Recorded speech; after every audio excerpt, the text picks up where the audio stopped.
Bonsoir et bienvenue dans ce nouveau numéro d'édition spéciale. Un fragile équilibre politique au Royaume-Uni est soumis à l'épreuve. Des changements importants s'opèrent en Irlande du Nord. À l'issue d'un scrutin organisé jeudi, le Sinn Féin a remporté une victoire historique. Partisan d'une réunification avec la République d'Irlande, le Sinn Féin est devenu le premier parti nord-irlandais, décrochant 27 sièges sur 90 à l'Assemblée locale, contre 25 pour les unionistes du DUP, viscéralement attachés à l'union avec la Grande-Bretagne. Pour en parler, nous avons comme invité le politologue britannique David Powell. Bonsoir. Bonsoir. Nous avons également l'analyste politique Gérard Vespierre. Bonsoir à vous. Bonsoir, monsieur. Alors tout d'abord, messieurs, je vous propose de revenir en détail sur les résultats de ce scrutin. On se retrouve juste après.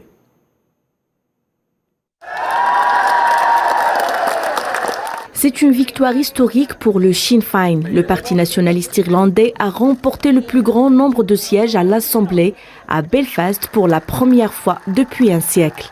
Ce triomphe ouvre la voie à un rapprochement avec Dublin et une éventuelle revendication par le parti aux couleurs vertes des législations européennes et aux clauses post-Brexit. Les accords commerciaux entre l'Irlande du Sud et le voisin du Nord, ainsi que le statut de la frontière, la circulation des personnes et des conventions de pêche seront dans l'agenda des relations entre les deux Irlandes d'une part et entre l'île britannique et Bruxelles d'autre part. Sur le plan interne, le Sinn Féin prône la réunification de toute l'île, alors que son principal concurrent, le DUP, est favorable à la couronne britannique. Mais les deux partis vont devoir trouver un terrain d'entente, car l'accord du Vendredi Saint, signé il y a 24 ans, prévoit une gouvernance partagée. En l'occurrence, un Premier ministre nationaliste ne peut gouverner sans un vice-premier ministre unioniste. Les pourparlers de la constitution d'un gouvernement s'annoncent d'ores et déjà compliqués et le risque de paralysie plane. Les unionistes envisagent de faire barrage à toute formation gouvernementale jusqu'à ce que les arrangements sur le Brexit soient complètement révisés. Ils ont fait campagne contre le protocole de Belfast, craignant un blocus frontalier.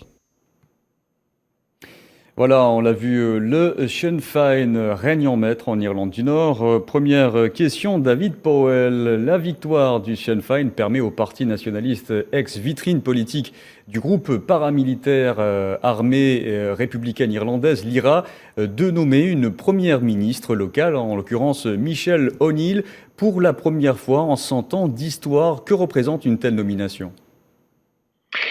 C'est vrai que la victoire du parti Sinn Féin, qui, comme vous l'avez dit, c'était la vitrine auparavant du groupe terroriste, l'armée républicaine irlandaise, qui a mené une lutte terroriste pendant 30 ans contre la couronne britannique. Il est vrai que ce parti a remporté une importante victoire, mais en même temps, c'est plutôt une victoire symbolique.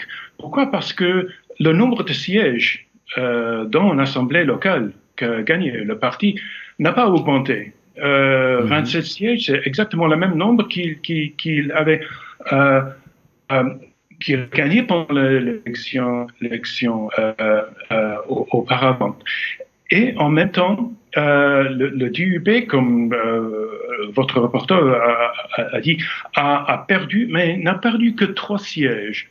Et en même temps, un autre parti, un parti qui s'appelle The Alliance Party, qui n'est pas pour ou contre la réunification de l'Irlande, ces questions constitutionnelles. L'Alliance Party, c'est plutôt neutre sur ces questions. Et ce parti a remporté 9 sièges de plus dans cette élection. Alors, c'est une grande victoire aussi pour l'Alliance Party. Et la question importante, c'est que ce parti ne représente pas les questions constitutionnelles, c'est plutôt les questions quotidiennes.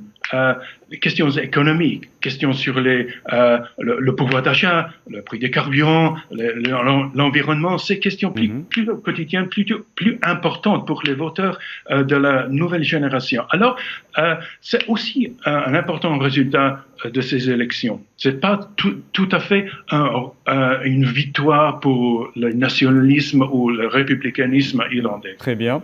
Gérard Vespierre, nous venons de l'entendre, cette victoire est qualifiée par David Powell de symbolique. L'est-elle pour vous aussi ? Je crois que nous sommes, M. Powell et moi, n'est-ce pas, des analystes. Donc nous sommes des émotions froides. Nous essayons de contrôler nos émotions et de voir les chiffres pour en tirer des analyses et donc des conséquences. Et effectivement, il s'agit dans le scrutin qui vient de vivre l'Irlande plus d'un léger effondrement, enfin d'un léger abaissement du parti unioniste, le DUP, qui a donc perdu en voix et donc perdu en sièges. C'est d'abord, voyez-vous, un scrutin non pas dirigé vers la réunion avec l'Irlande, la République d'Irlande ou pas, c'est d'abord un scrutin qui est dirigé vers les problèmes intérieurs liés au Brexit.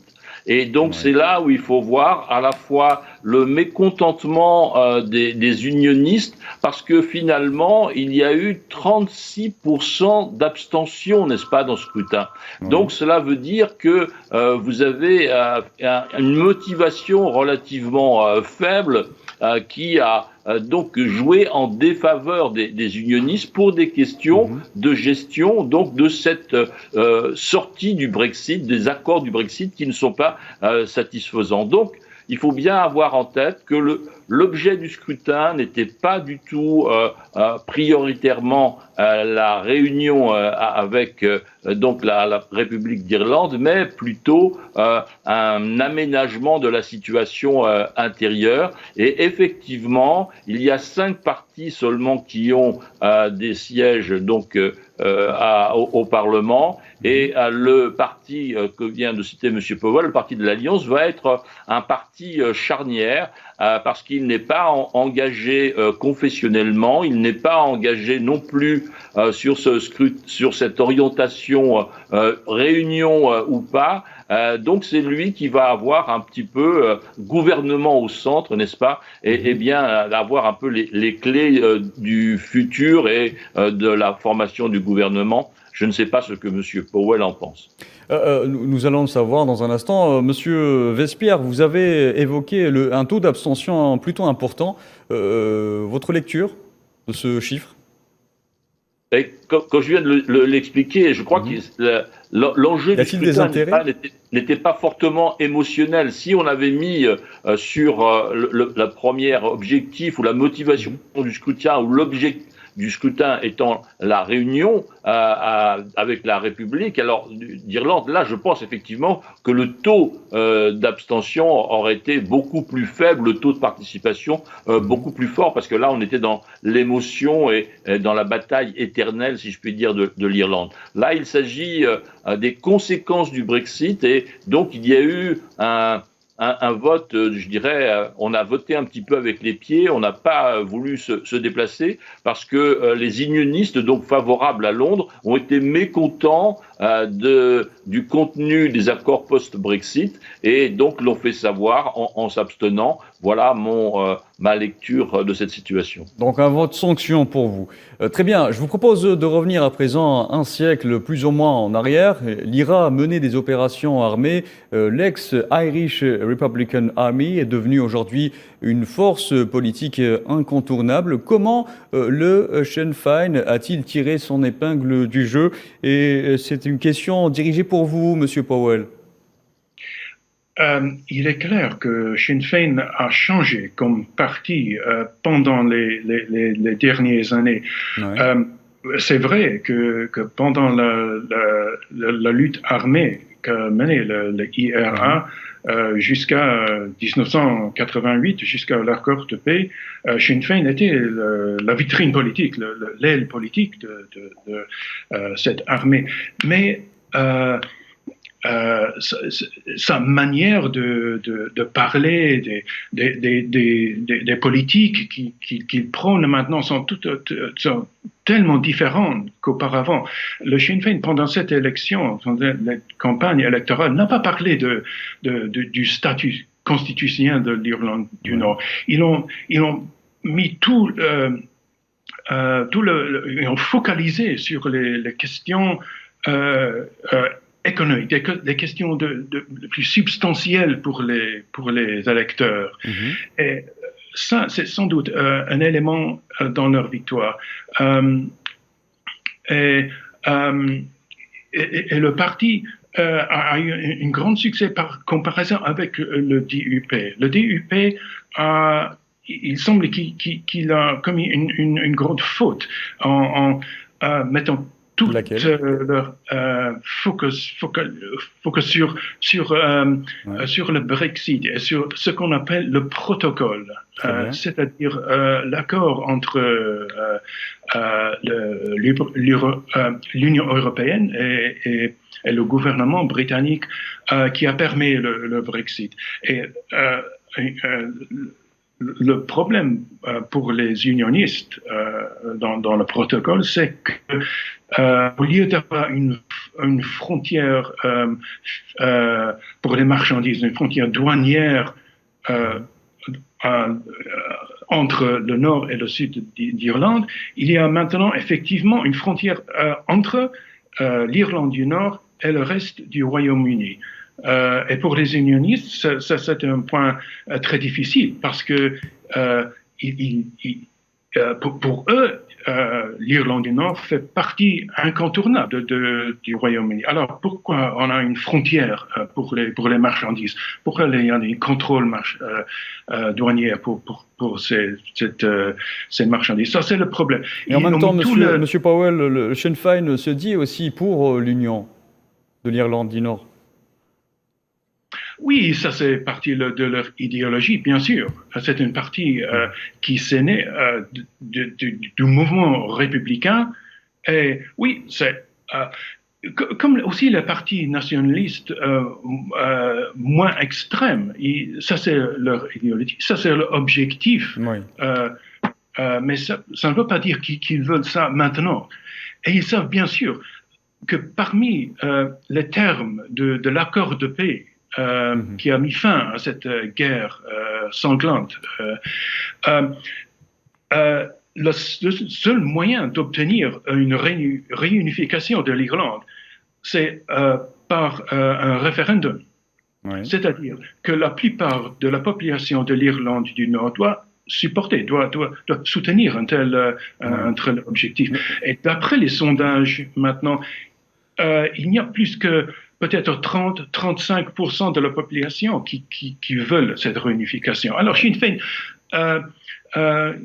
ils savent bien que l'esprit de la population n'est pas pour la réunification maintenant. C'est leur objectif, mais dans le futur, pas maintenant. Nous évoquerons d'ailleurs plus en détail ce référendum voulu par le Sinn Féin. Gérard Verspierre, je vous repose un petit peu la même question. Comment le Sinn Féin est-il passé de résistance armée à une force politique aujourd'hui, incontournable?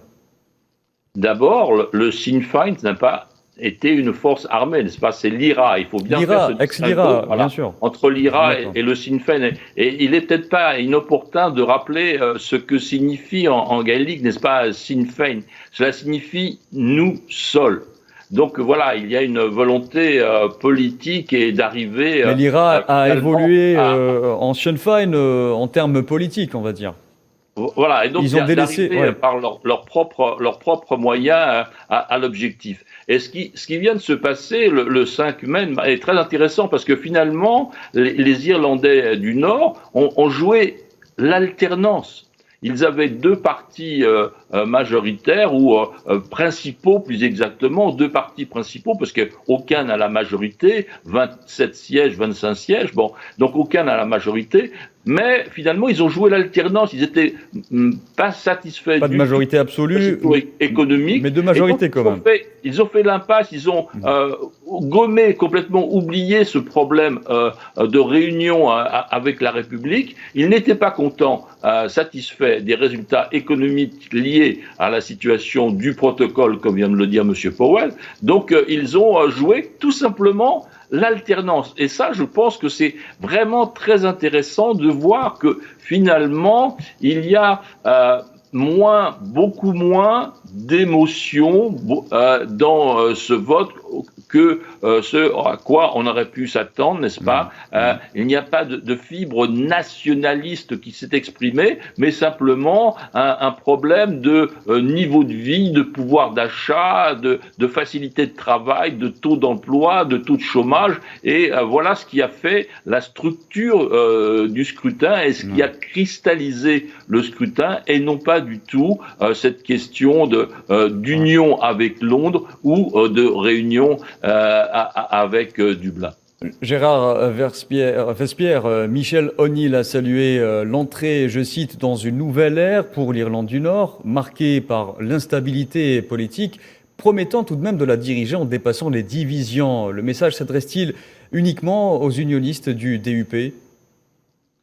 Non, je crois, comme on vient de l'évoquer, n'est-ce pas, il y a 5 partis qui sont représentés, donc il va y avoir des négociations, il y a un dosage, et le parti de l'Alliance va avoir un rôle particulier à jouer. Il se trouve pratiquement au centre du débat, à la fois par son positionnement politique, non confessionnel, non lié donc à ses options de union avec Londres ou réunion avec Dublin, et il est de ce fait relativement libre, et il peut être l'arbitre, parce que les 2 autres partis plus petits ont chacun leur camp, l'un vers Dublin et l'autre vers Londres. Donc c'est une situation assez intéressante pour le parti de l'Alliance, et je pense que c'est lui qui a une partie du futur dans sa combinaison politique, stratégique. David Powell, je reviens vers vous. Après la victoire historique du Sinn Féin en Irlande du Nord, Londres a appelé nationalistes et unionistes à s'unir dans un exécutif local pour assurer la stabilité de la province britannique.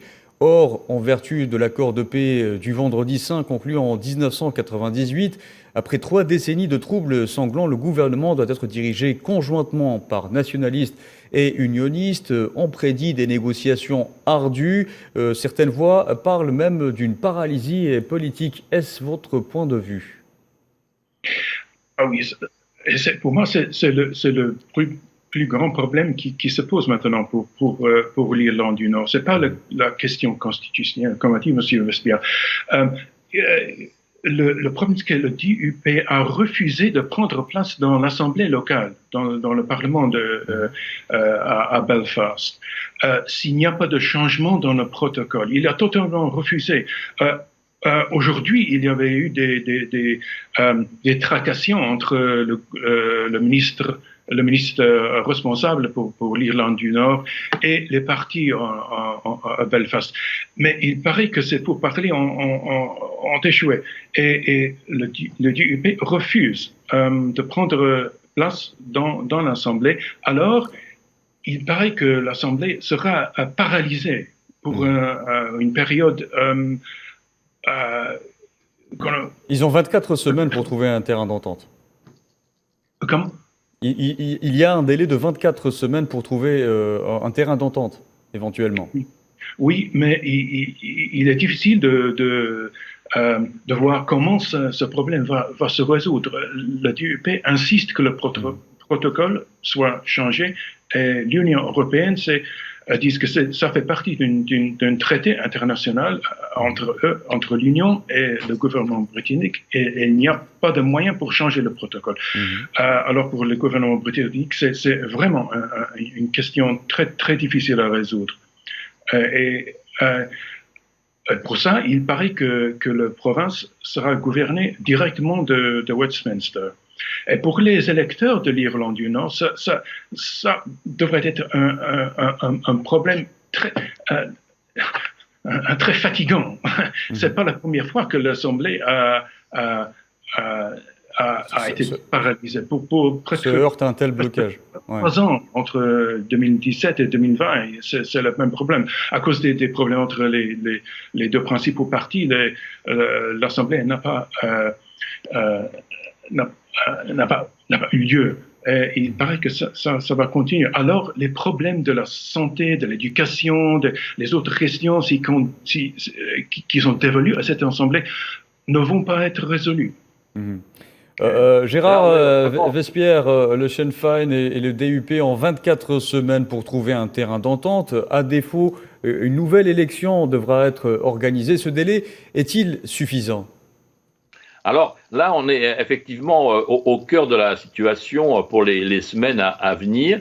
La question essentielle est de savoir si la position de blocage que le DUP a mis en place est une stratégie ou une tactique. C'est-à-dire, est-ce qu'il a pris cette position-là pour mener des négociations et finalement, au cours des prochaines semaines, d'arriver à une évolution de la part du Sinn Féin et d'arriver à un consensus finalement. Donc, est-ce que on fait la mauvaise tête, en d'autres termes, pour pouvoir avoir de meilleurs résultats de négociation, ou bien est-ce que c'est un point de vue absolument stratégique et où le DUP ne sera pas prêt du tout à faire aucune concession, et à ce moment-là, on va au-delà du délai de 24 semaines, donc on se retrouve effectivement dans le cas d'une reprise de l'exécutif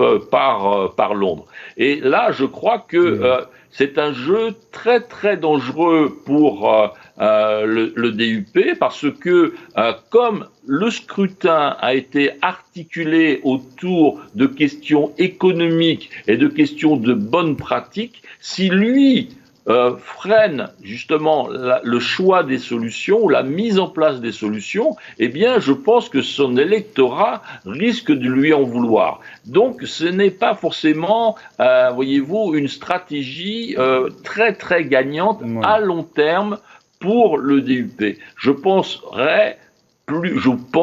donc plus volontiers pour une position tactique de sa part, et que finalement au cours des fameuses 24 semaines que l'on vient d'évoquer, eh bien, un consensus devrait pouvoir aboutir. Et justement, en parlant encore plus des risques de blocage, arrivé deuxième après des décennies de domination unioniste, le DUP, à qui revient le poste de vice-premier ministre, refuse de rejoindre un gouvernement tant que resteront en place les contrôles douaniers post-Brexit.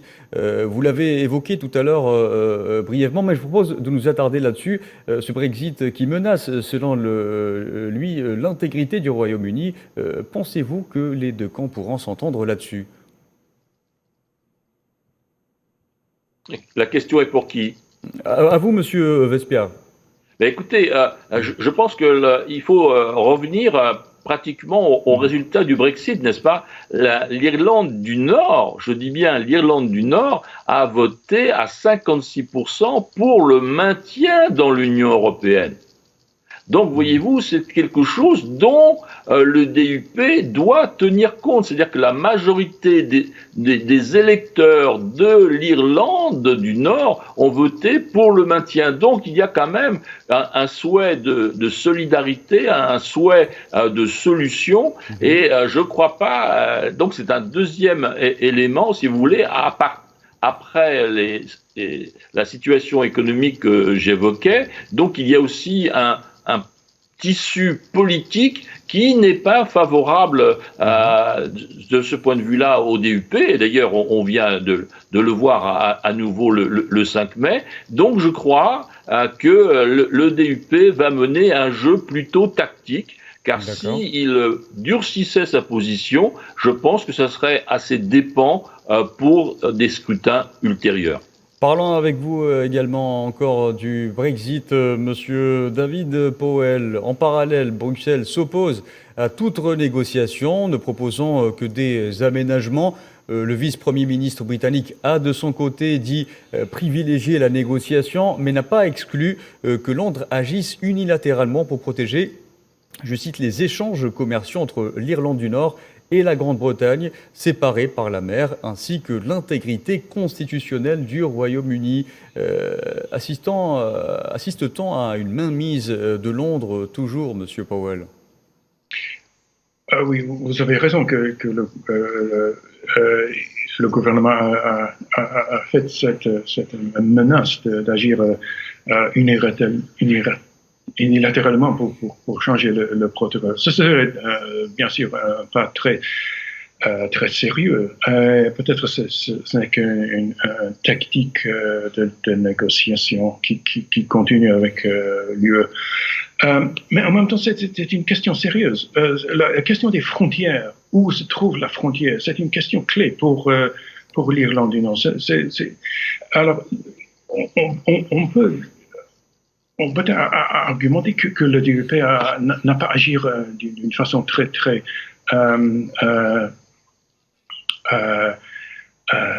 correctement, Oui.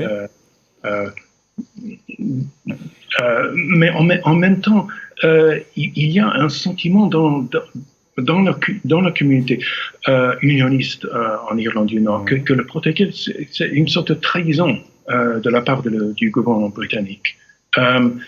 Parce qu'une frontière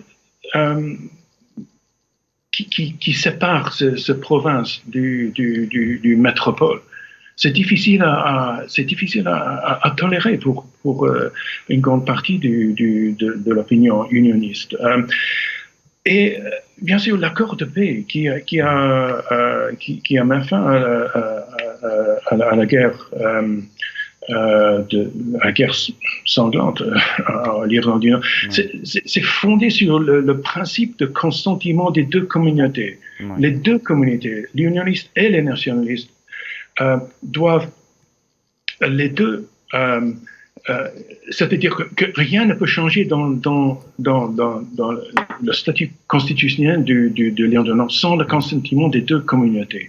Peut-être une dernière question, David Powell. Dans son programme, Michel O'Neill a appelé un débat sain sur l'avenir de l'Irlande du Nord et son parti ambitionne un référendum sur la réunification dans les 5 ans. Est-ce une priorité?